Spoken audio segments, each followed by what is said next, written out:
শায়েখ বিয়ের ব্যাপারে একটা ছেলের মাঝে কি কি বৈশিষ্ট্য থাকলে বুঝতে পারবো যে সে আসলে প্রকৃত দিনদার।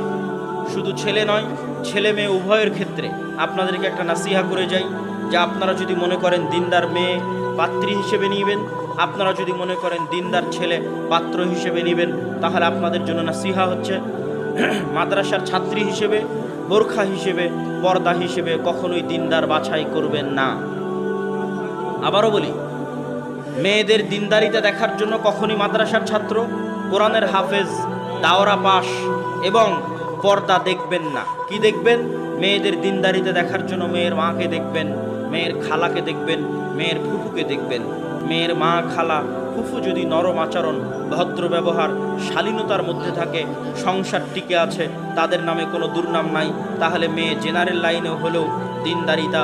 আর যদি মেয়ের মা, খালা, ফুফু তাদের মধ্যে অশালীন আচরণ লক্ষ্য